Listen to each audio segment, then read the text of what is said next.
Welcome everyone to the second session of the day. My name is Wilbert Fitzgerald-Lewis. I am a culture and politics major at Georgetown. I come from Haiti, a country classified as developing, but one deeply affected by the consequences of unsustainable development everywhere else.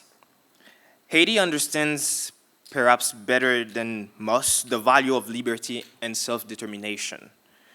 At the same time, we also understand that no matter what we do internally, our future is intertwined with how the rest of the world addresses the environmental and economic challenges created largely by the global north. Like everyone, I want to hold on to hope. I recognize that achieving justice and changing the system that threaten our planet will require years of determined efforts. That is why I'm eager to hear from this panel today about the reasons for hope and the potential of artificial intelligence to drive truly and purely sustainable development. I want to ask this question: how can AI, artificial intelligence, help us all in all this fear and everything we're doing, starting from education to climate change?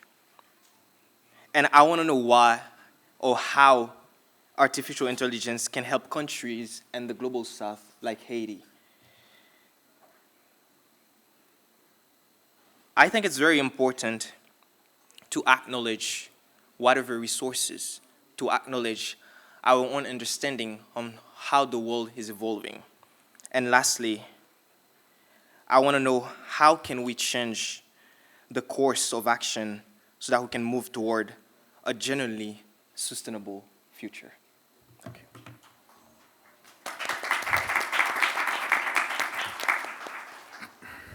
Thank you very much. I'm not sure if the mic is on or not. Maybe not. Thank you very much, Wilbert. And as it happens, actually, I'm a strong believer in just connections between humans as well. So I'm Raha Hakimdavar, I should introduce myself. I'm at Georgetown University. I'm an earth scientist and also senior advisor to the dean of Georgetown University, Qatar, and the dean of the Earth Commons, which is Georgetown's new school of the environment based out of Washington, D.C. So I've had the great pleasure for the last 1 year plus of collaborating with our campus in Qatar in thinking about how we can build programs in environment and sustainability. But when we talk about environment and sustainability, they are very interconnected, as we heard by our wonderful keynote speaker, to everything else. Technology is a part of it, but so are so many other topics and discussions. And I think, to be honest, I'll just share a personal note that that's what makes Georgetown very unique, and what gravitated me as someone that's an engineer and a scientist to want to be around people that are thinking about topics around ethics, governance, politics, economics, the social sciences writ large. It's incredibly important for us to think in this integrated way. And Wilbur, in particular, I wanted to note, as one of our students at Georgetown, Qatar, that's from Haiti, and we had not met before, but actually I realized we have only one student from Haiti, and we heard from Moriba that half of your family comes from Haiti. And as it happens, I spent 6 years working on a project in Haiti as well that was integrating satellite data with ground-based observations of hydrometeorological, hydromet data, and I guess running with machine learning and models to look at projections and predictions to assess flood risk, drought risk, and looking at hydropower development. So all the things when we talk about sustainable developments. And so, and I know we've found some other great connections on the panel as well. So just a testament of why we need to have these discussions.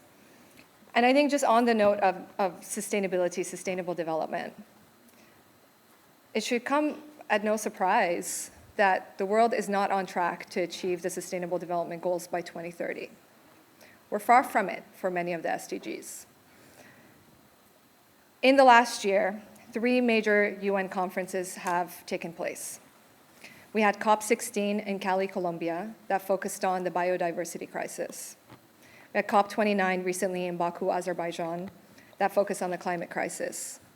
And currently, this week and next week, we have discussions taking place for COP16 in Riyadh, Saudi Arabia, focused on land degradation and desertification.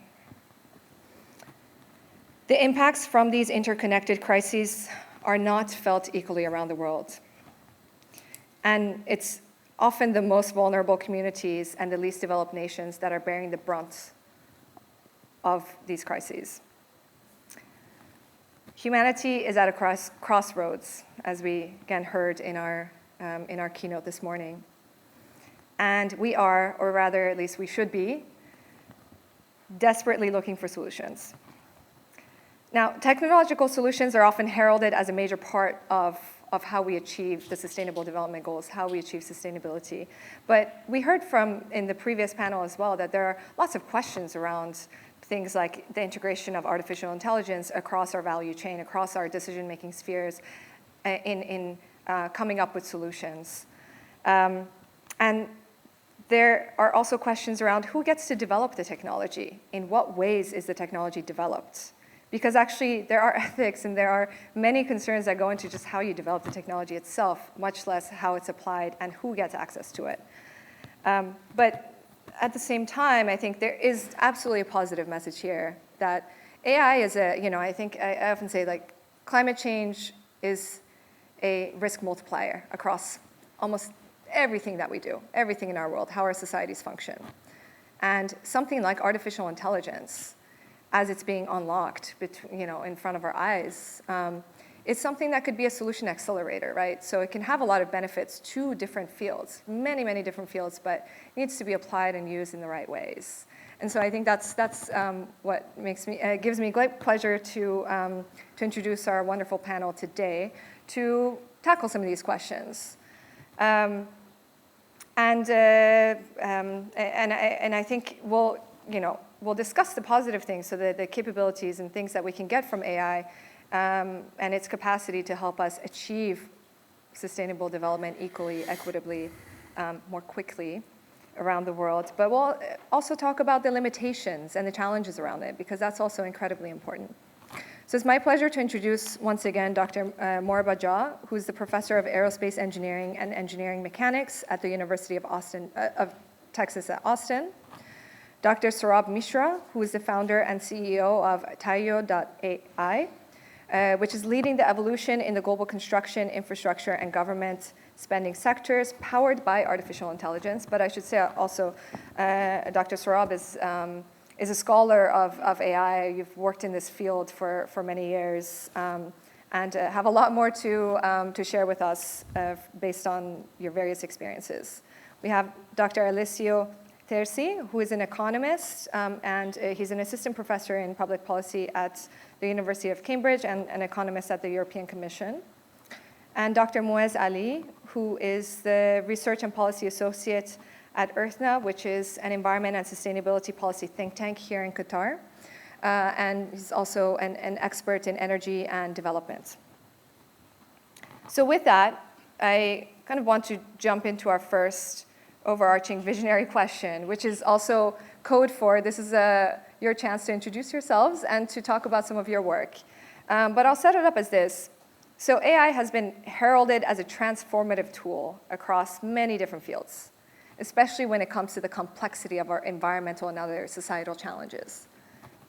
Can you share how artificial intelligence is currently shaping your work or research, and how you envision its role evolving to address sustainable and equitable development? Shall we start? Yeah. So, thank you very much. Moriba, UT Austin, also co-founder of Gaiaverse.AI. And one of the things that I'm focused on in my work, again, is really trying to find ways for us to achieve sustainability. So what do I mean by sustainability? Plain and simple, when I say sustainability, it's humanity's ability to utilize a resource for beneficial outcomes in perpetuity. So anything that gets in the way of our ability to utilize a resource perpetually for overall benefit is a sustainability issue.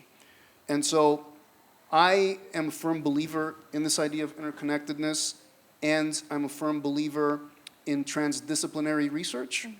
And the hard problems today aren't just solved by single disciplines.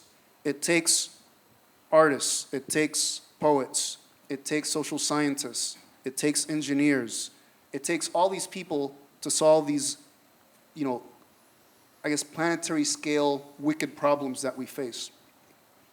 One of the things that I was saying earlier is that we are producing data at a volume and rate that exceeds any person's ability to really interpret and analyze these things. In general, I said if you want to know something, you have to measure it, and if you want to understand something, you have to predict it. And so, in general, when we want to know something, we take measurements. The output of those measurements are data. The data hopefully have some structure or pattern, and from the structure or pattern, we can develop models or hypotheses that then permit us to make predictions. And then when we make predictions, we try to see what is the error between what we observe next and what we predict, and we want to minimize that, right? So that's where the learning comes into play, and that forms the cycle of scientific method and probability and statistics and all these things. Right now, our ability to predict sucks. Like, it's just not good. And that's a clear evidence that we're not understanding. And to me, not understanding is because we're not assembling sufficiently diverse, heterogeneous data sets that are sensitive to the real causal links of the outcomes that we're seeing. And so for me, AI is, again, a collaborator that does really great at sifting through hyperdimensional data cubes to allow humans to then do what we're good at, which is interpretation. So the machines aren't so good at really interpreting in the context and that sort of stuff. That's our strength. But the analysis of all these hyperdimensional data cubes, that's the thing that machines are really good at. And so to me, I see it less of artificial intelligence, and I see it more as augmented intelligence, because we want to get humans and machines to collaborate and work together at scale to help solve these problems. Awesome. Yeah, now it's working.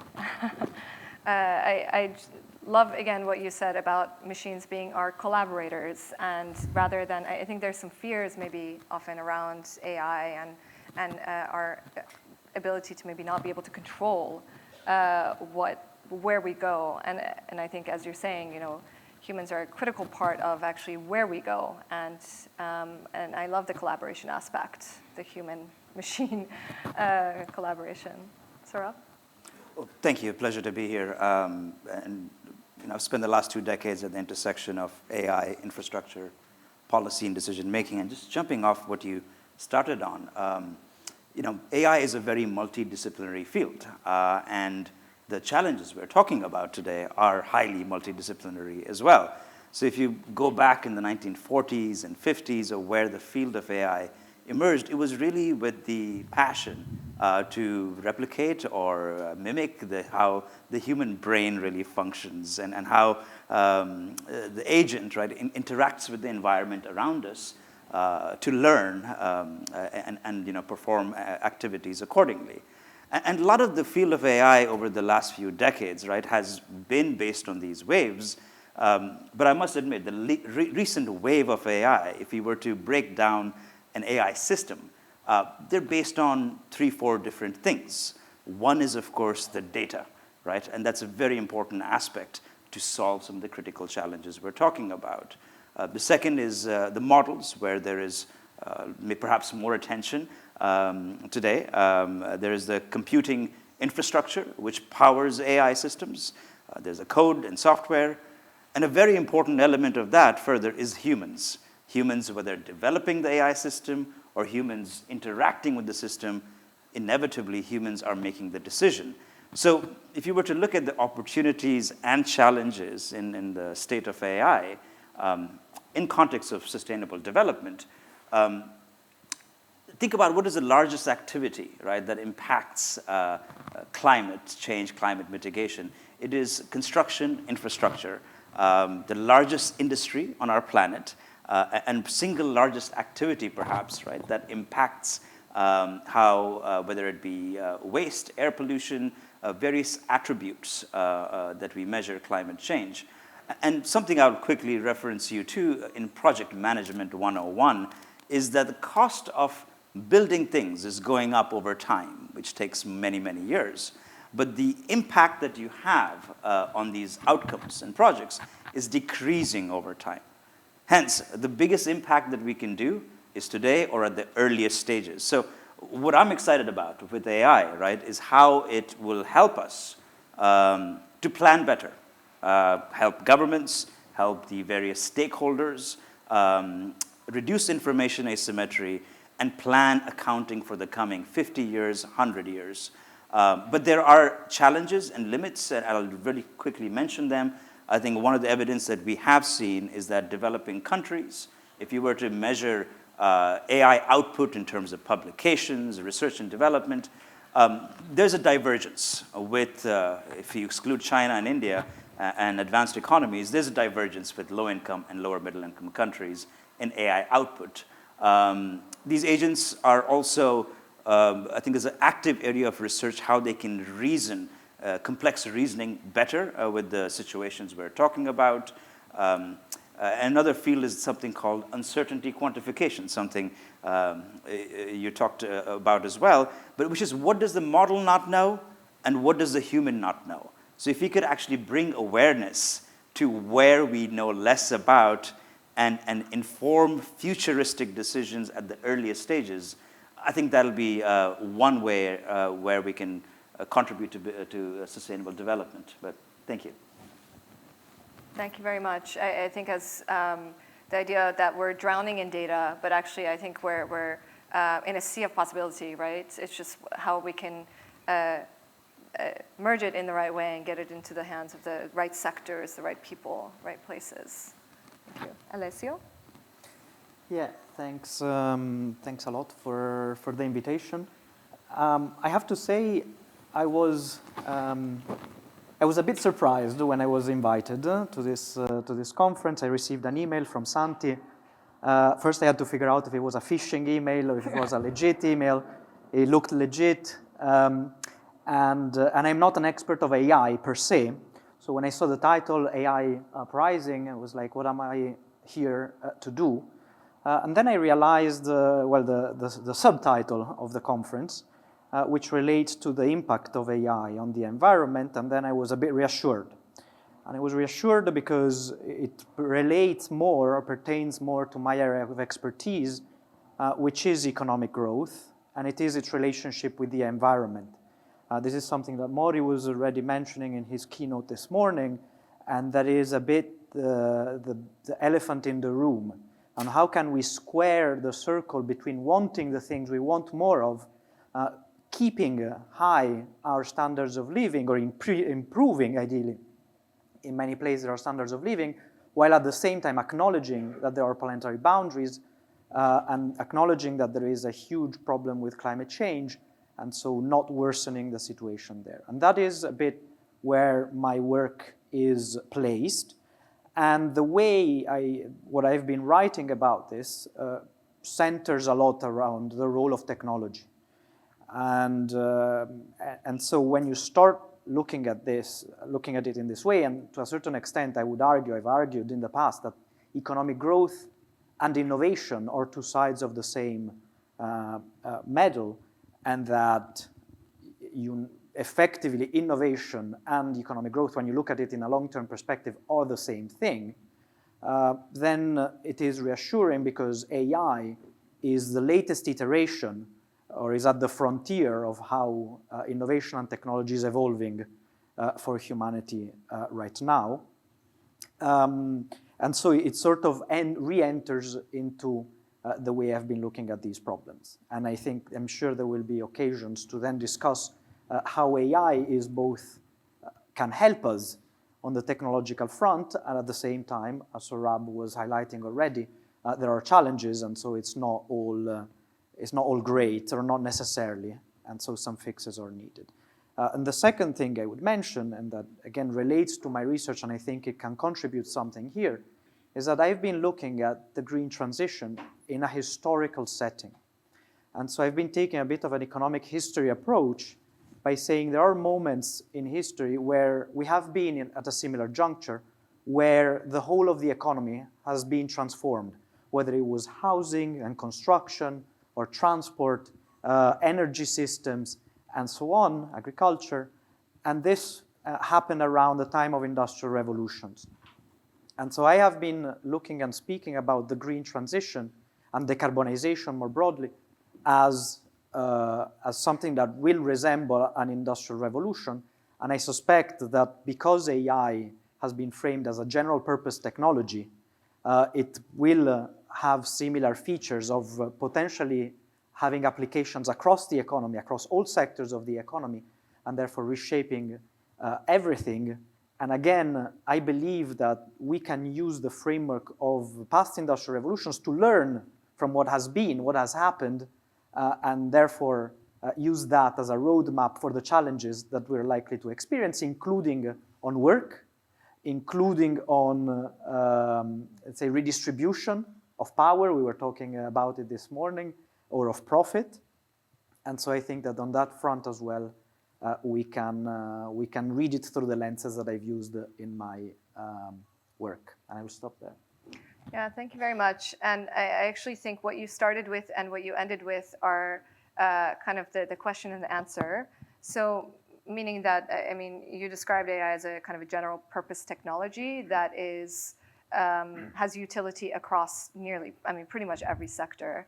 And so actually, in some ways, I would say everyone's an expert in AI, or actually should be, because it really touches all of our work, whether we're in academia or private sector, as you talked about, maybe the construction industry, one example, where there's lots to be done to achieve sustainability, and I think AI can definitely help us achieve that more quickly.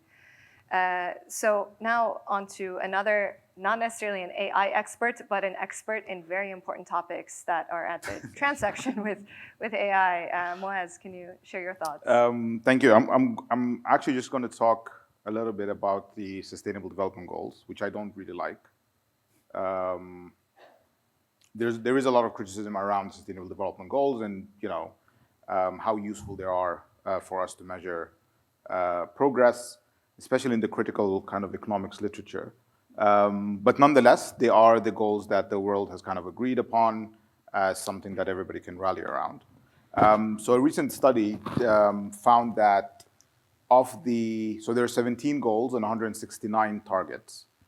So of the 169 targets, AI could potentially enable 134, but potentially inhibit 59, right?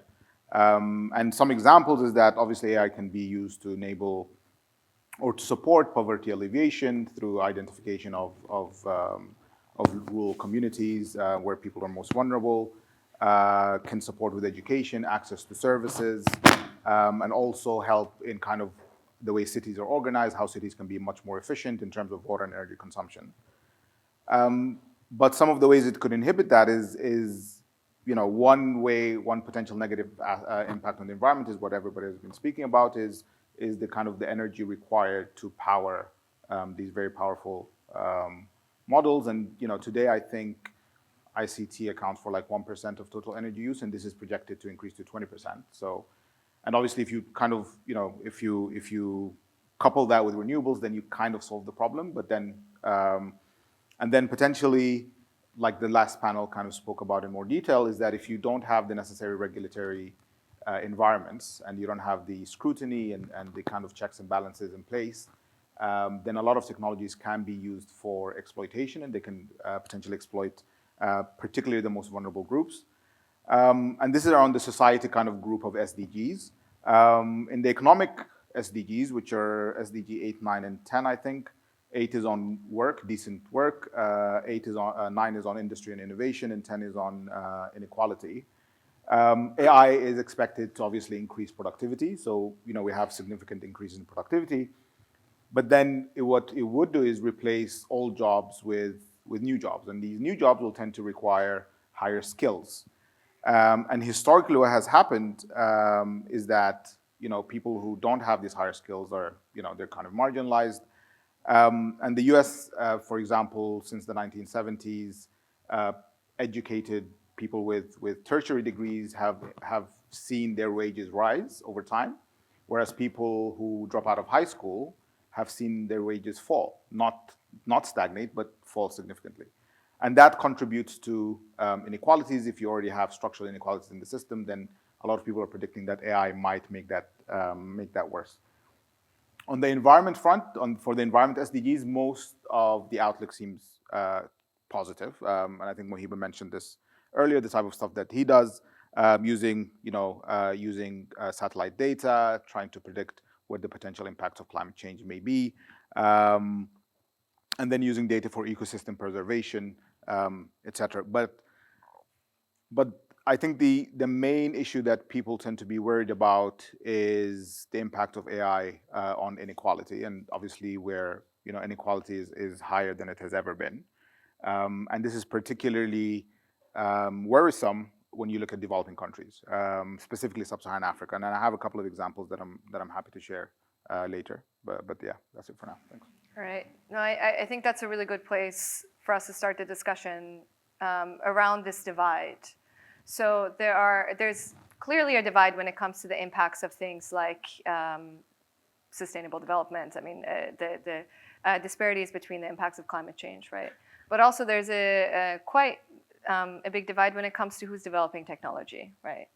And the leaders in AI are kind of big concentrations in certain parts of the world. So I wanted to ask, I mean, and clearly there are some countries that are investing billions in developing AI and positioning themselves to be leaders in the AI sector, right? And that can mean different things to different countries.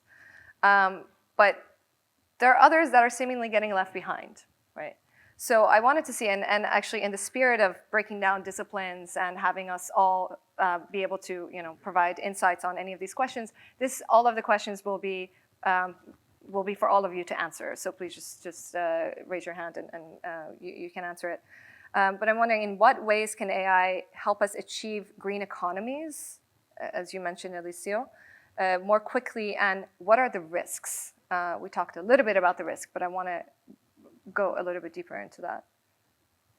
Sure. I'm jumping and for everybody, yeah. just because I felt you were referring back to what I was saying.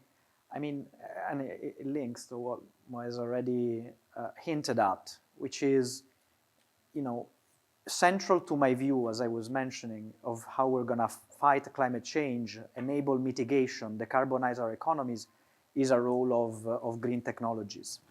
And AI is an enabler. This is a term that we've heard throughout the morning. So it's not magic. It's not a problem solver. It's something that makes it quicker, potentially more efficient to sift through data, detect patterns, and develop technological solutions to problems if we've identified well the problems, as Jamie was pointing out in the previous panel. On climate change specifically, you've mentioned a few examples. There is a ton more. There are applications that are already, they're in the early stages, but you can already see how AI has been used to optimize the design of batteries, to improve the speed at which they're fully charged. They've developed new materials to reduce the need for critical raw materials, which often have a detrimental impact on the environment when they are extracted. They have been used to reduce the contrails of planes or optimize plane routes so that it reduces the impact of that industry on global warming. Even if you look more futuristic, more into the future, recent applications of AI have been used to model the way that plasma is used or would be used potentially for fusion energy generation. So obviously in a longer term future. So on mitigation, there are a lot of opportunities, and I'm just mentioning a few. On adaptation, again, this came up earlier, but AI potentially improves. I was reading this morning on the Financial Times that DeepMind, so Google's AI branch, has developed a new weather forecasting system that allows good predictions or better predictions than we could beforehand 15 days ahead for the weather. And of course, this is potentially fundamental. We saw recent floods in Spain, and the role of early warnings would have had a huge impact. And so adaptation will require knowing about climate impacts early on and issuing those early warnings, and AI can help with that. If we go beyond the abstract and we look at what climate change will imply in practice, we know that the spread of zoonotic diseases might become an issue because with climate change, animals or pathogens more broadly are displaced, and we enter in contact as humans with pathogens we were not exposed to before. And AI is being used in biotechnology to develop vaccines at a higher speed. So again, it could help on that front. So these are just some examples of what it could do. And on the negative side, on the risks, again, if I'm focusing narrowly on climate or energy, you already hinted at this. I mean, the energy required to power the data centers that are at the heart of this technology are huge. And what is more problematic, I think, is not even the stock right now, but the trend. And so you have these projections that say, by it was already mentioned by the dean in his speech this morning, ChatGPT is only 2 years old. I feel like I've been discussing this for 20 years, but it is only 2 years old. It is constantly evolving. It is forecasted that data centers might require the amount of energy of Japan by 2026. 2026, is not a century from now. It's like next year or a little over a year from now. It might require half of the amount of fresh water than the UK 2 years from now. And this is the trend. And it is exponential. So obviously something needs to be done on that front, just because it will otherwise generate energy poverty on other fronts. Even forgetting about the challenge of climate mitigation, it will require so much energy that it will have to be taken out from other needs. And so the challenges are potentially immense on this front. So I know, I want to go to you, Moriba, but I wanted to kind of decipher a few things in what you said. So one is the energy usage of running AI models themselves, right? The data centers, and I think that's massive. Thank you very much for pointing out the water usage as well. That's not often, I'm a hydrologist, but not just because of that, but we don't often quantify the water impact, actually. Everybody, kind of like our conversation is often dominated by the energy usage, but that's critical. When we think about, let's say, an arid country that wants to run massive data centers, which we're seeing in this region, right? And it's exciting. I think there's a lot of economic development, value that can come with that. But there's a risk, right? There's a trade-off with your water availability, not just energy, right? It's not just access to, let's say, energy, but it's the water as well. Okay, so I want to just come back to that in one moment. You said something about the weather prediction models and our ability to do to make these predictions. They're becoming better and better. Actually, Moriba, you said we do a really bad job of predicting many things. That's true. We're getting better, but I want to kind of take it a little bit downstream of that. So there's the prediction, let's say, but then there's who gets to actually have the early warning system, who gets to have that knowledge.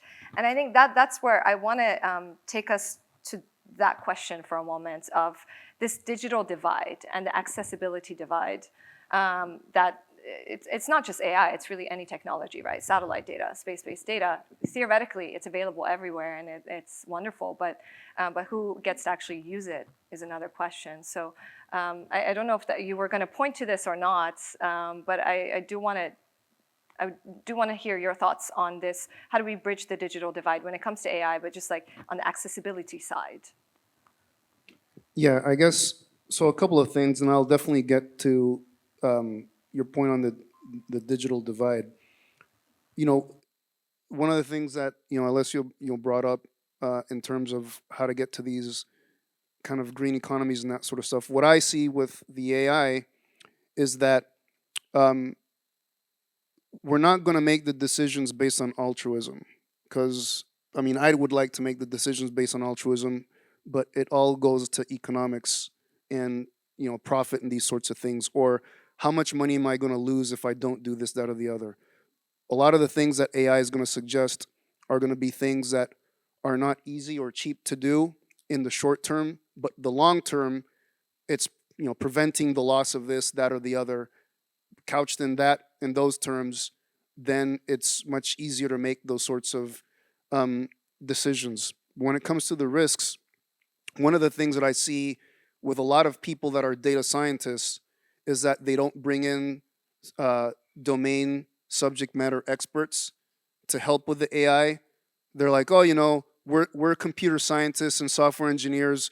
We're just going to brute force, right? And so the problem with the trend is that you have people that have little to no domain expertise that are trying to just brute force make the AI do stuff, when instead of speaking to subject matter experts and reaching out to connect with them and saying, hey, here's this problem with like flooding. Let me talk to some geologists. Let me talk to some astrodynamicists. Let me talk to try to incorporate that knowledge, embed that within the AI. So actually you don't have to spend so many cycles trying to train this sort of thing, because you can constrain it based on some known things. A lot of people trying to use AI just want to brute force it and pretend, hey, what if we, make the assumption that we're starting from scratch and we don't know a single thing about the universe to come up with that. That makes no sense, because then it's spending cycles trying to reinvent wheels. That's one of the things that I see that we're wasting lots of resources with significant impacts, you know, to water and energy, as you said. The other thing too is I'm actually working with a colleague of mine. His name's Keolu Fox. He's native Hawaiian, and he's at UC San Diego. And he's actually been able to demonstrate to me and others, as a Nat Geo explorer, he's been able to demonstrate the ability to put ones and zeros into plant DNA and have plants actually store data. And when the plants have children, the children have the data copied to them. That is one of the things that we need to start invoking, is looking at how can we invoke the collaboration of plants to store data, mostly archival and that sort of stuff, to start reducing the sort of thing of just having the typical brick and mortar kind of data centers. The other thing that I want to say, getting back to the whole divide thing, right, is that the people that are at the front end of the AI and the technology, where are they sourcing their materials from? From the quote unquote third world countries, right? And so it's like the thing that's the saddest part to me is that these countries that are suffering the most because of climate change and that sort of stuff are the places where a lot of the materials to get to the developed countries using this stuff are being sourced from, and they're the ones that are experiencing the most hardship. And it would seem like the most greedy thing that the developed countries could do is do as much as possible to help these other countries with lots of brown people in them, to actually help them improve their ways of life and the infrastructure, because in the end, they won't be able to get what they want without these countries anyway.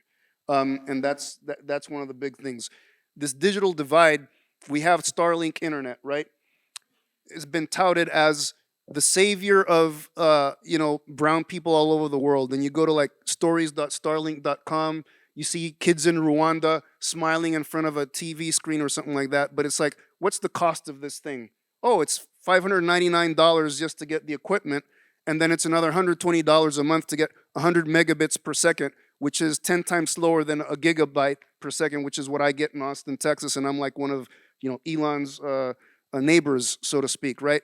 So this whole thing about satellite internet is another great myth, and the price of these sorts of things is just around the GDP per capita of most of these places that supposedly are being touted that it's going to help these people with. So yeah, I'm extremely angry and emotional about this stuff, and I think the way to bridge the divide is just to be a lot more transparent with the realities of the supply chains and these sorts of things. And when people are saying, oh, I'm going to provide this to all these people, well, let's start saying how exactly is that going to come to manifestation when the cost of this thing is inaccessible to most of the people that you say you're going to be providing this stuff to? Absolutely, and I think on the supply chain issue that you hinted at. So Saurabh, I wanted to get your thoughts on the efficiencies and how we can, however you want to take the question of closing that divide between rich and poor. Helping us achieve the SDGs. But how do we do that through supply chain efficiencies, and how is AI going to equitably help us get there? Good question. Sorry. I'll try my best. But maybe let me step back to some of the topics that the panelists were talking about. And I think stepping back in terms of the nature of economic transformation and how a development story, if you may, right? So Alessio was talking about learning from the Industrial Revolution. But historically, as we have looked at economies grow, it's been the traditional story of agriculture to Industrial Revolution and what we may call the Service Revolution. I'm not sure we can necessarily one-to-one replicate what happened in the Industrial Revolution to what's happening over the last few decades, because the Service Revolution, right, is very distinct from the nature of building physical goods, taking those goods from a manufacturing power plant to the ports, and you have trade barriers, and you ship things out.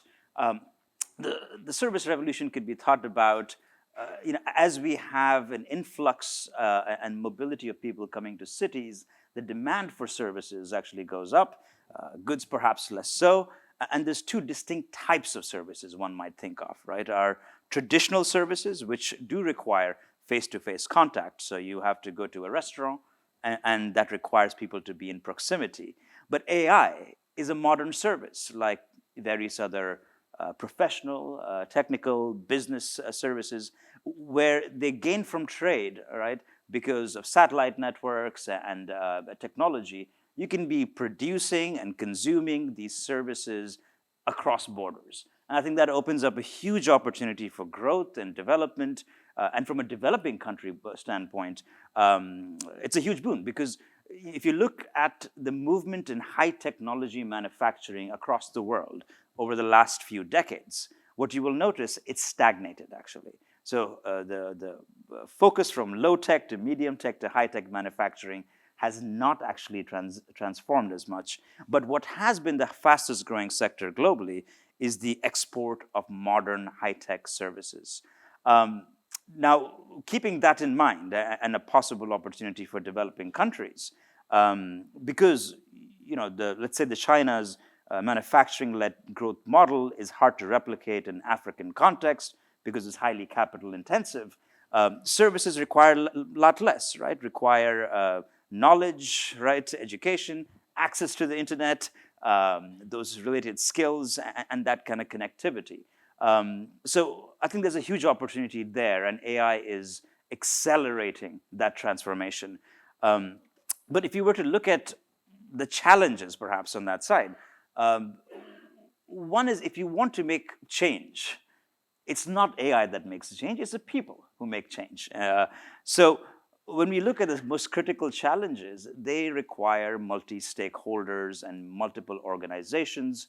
In my world of infrastructure, it's of course the government, it's the construction firms, it's the supply firms, who are providing steel, cement, asphalt.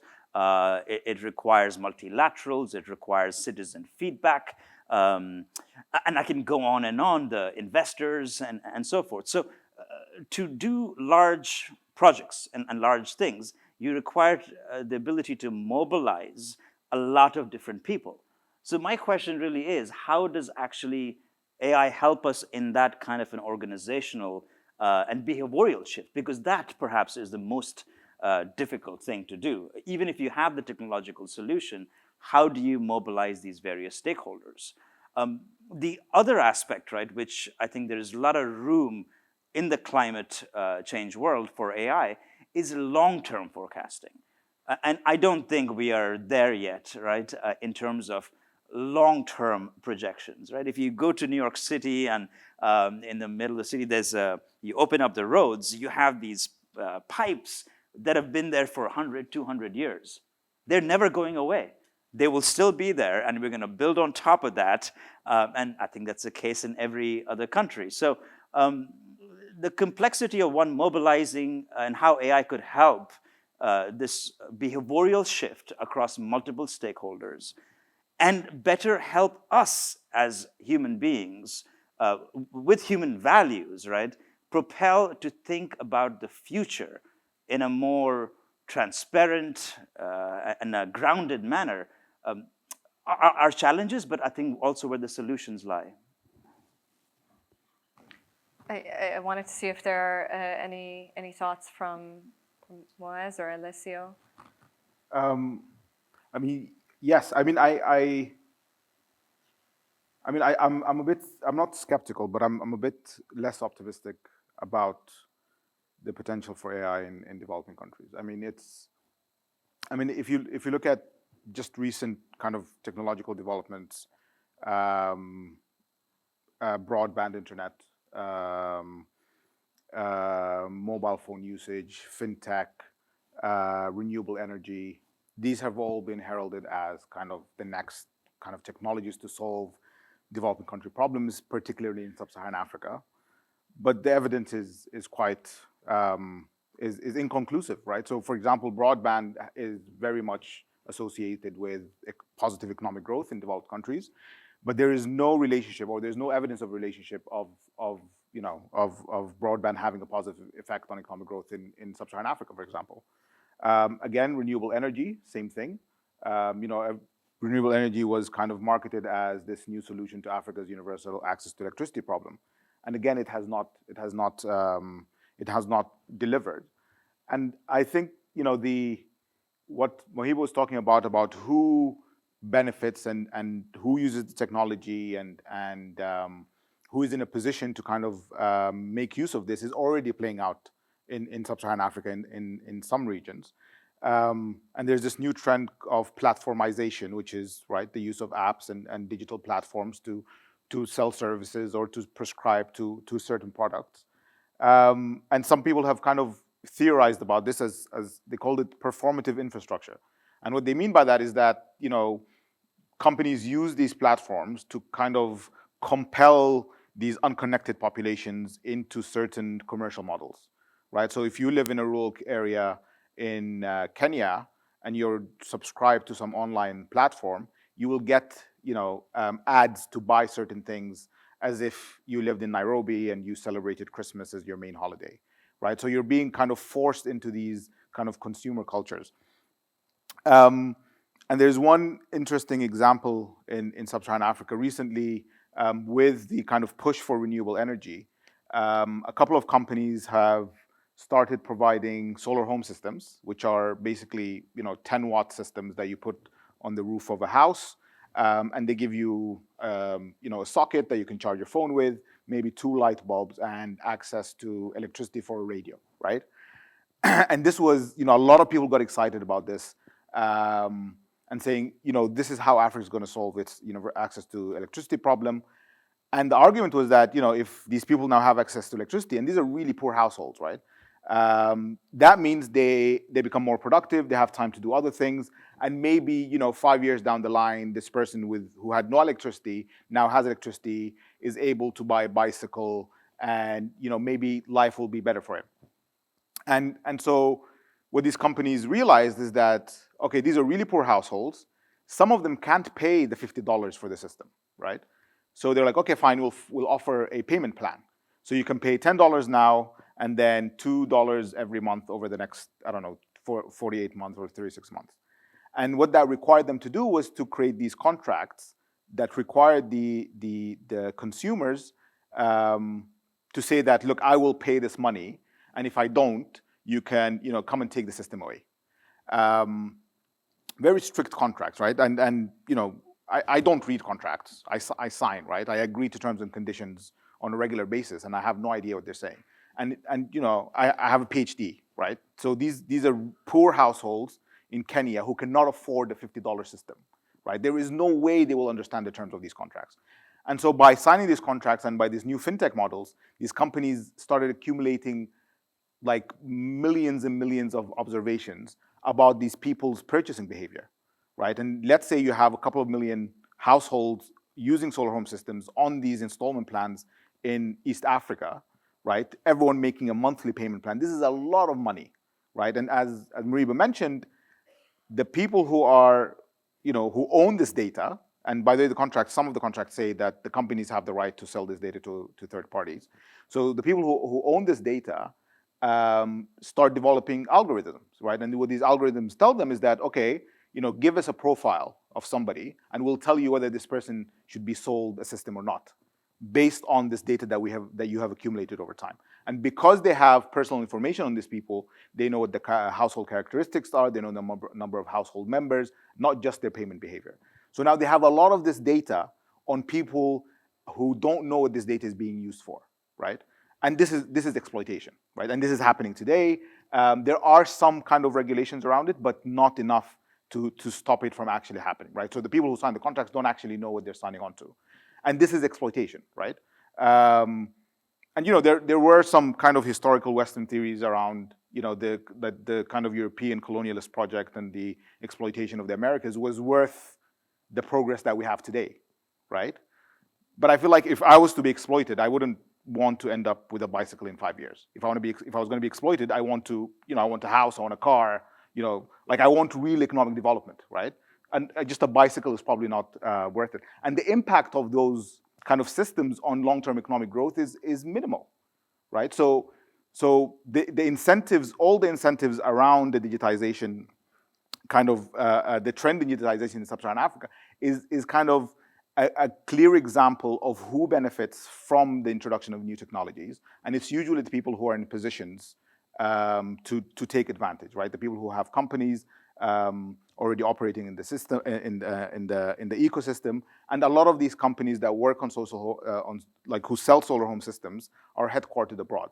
So you have this issue of north-south repatriation of profits and reinvestment of the money that is being made from these economies. And so so AI and development is, yes, an economic and technology issue, but it's also an ethical issue, right? It's also an issue about neo-colonialism. It's an issue about north-south relationships. Thank you. So that's a really important point. So I wanted to actually see if we can hear from an economist perspective on this and the green transition perspective, and others if you want to weigh in. I think I have some sympathy with what you're saying, what you're flagging, and I think it's true to a large extent. Some of the data, for example, so I would separate between the use of AI and the development of AI models. And there, I mean, on the use, there is data that suggests that the use is actually quite good. Let's say it's not clustered only in the US and Europe and Japan, and that's it, but actually is more balanced. In part, at least the data I was looking at from the University of Oxford, is also a matter of the way the demographic pyramid looks like. And so having an older population in some of these countries, and I'm thinking in particular Europe, means that people are experimenting less. And so when you look at this data on the use, it doesn't look too bad, and places in the so-called global south are actually much more active in relative terms or absolute terms. I'm thinking of Egypt, I'm thinking at India, and other nations. However, and there is where I have a lot of sympathy with what you're saying, if I read developments through the lenses of an industrial revolution, as I was saying before, you realize that, let's say, first mover advantage matters a lot. And this is true for technology in general, it's not true for AI only, but we are seeing it already in the field of AI, that the companies that are the first movers, the one that have been developing the data centers that have the large foundational models, are very hard then to be challenged by others. And we are still at the early stages, and this is already a pattern that we are observing. And so chances are that different countries, that's why different countries are trying to be at the forefront or have companies at the forefront. We see it obviously with the US, we see it with China, and the feeling there is indeed that the US and measures that are being taken in the US are hampering China's speed of development in AI technologies, notably because of the access to chips or advanced chip manufacturing. And that is why I suspect that other nations that can are investing big money into this technology, because first mover advantage will matter. Generally, these technologies requires billions. So it is the big companies or rich countries that can do it. And so this lends support to what you were highlighting.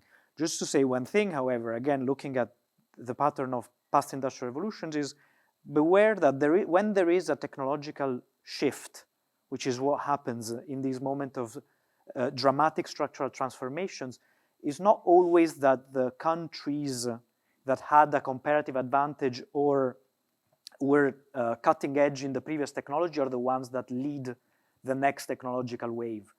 And a classic example that gets taken is to look at the first industrial revolution that was pioneered by England, by the United Kingdom, and then the second industrial revolution, it was the United States. And these two phenomena happened within 80 years difference. It's not that I'm talking about millennia apart.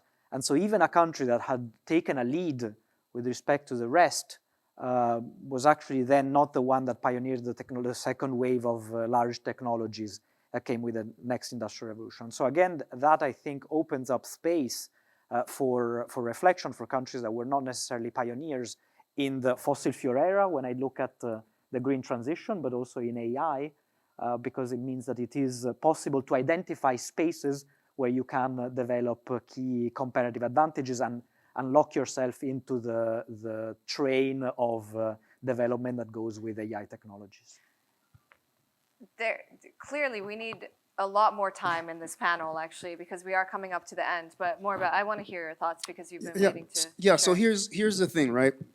I want to, you're Moses, yes? Muez. I want to wholeheartedly support everything that you said, and it's the same thing that I've been saying, right? Basically, one of the issues, Raha, that I see happening in sub-Saharan Africa and that sort of stuff is that the people are being sold this idea that success has to look like Western society, that life has to look like Western society, that you have to have the e-bike, that you have to have the whatever, which is burdensome. And, with these contracts and all that other stuff, which is completely messed up. And what has to happen with AI and how the technology is utilized in places like sub-Saharan Africa has to be utilized in the context of the culture itself and to take into account that cultural context. Like one of the things, Alessio, that you said, which I don't fully disagree with, but I have another interpretation. You said economic growth and innovation are the side of the same metal. Look, go to indigenous places and they innovate all the time, and there is no measure of economic growth in the way that Western society, they innovate.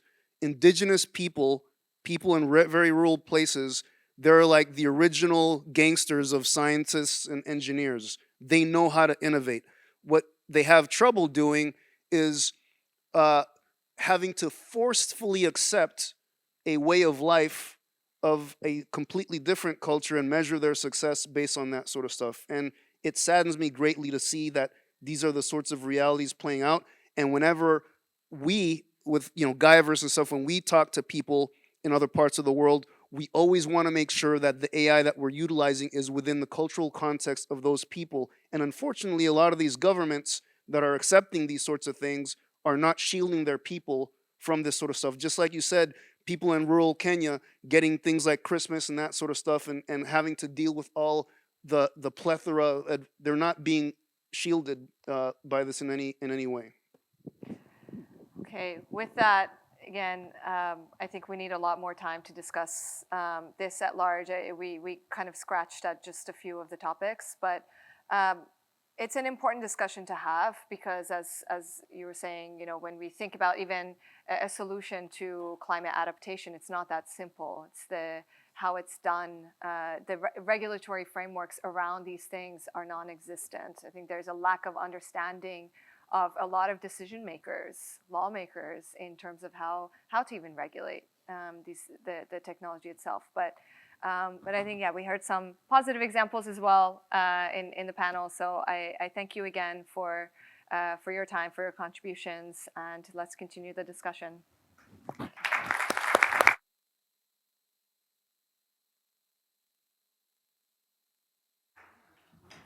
Well, thank you very much, everyone. With this, we conclude our morning. I think that probably with more questions, with more topics, with more to discuss than we came for, that is exactly our goal. Now we invite you for lunch at the first floor in Tribeca Restaurant, and we come back here at 2 p.m. for our second keynote speaker and for 2 more exciting panels. Thank you very much, and see you at lunch.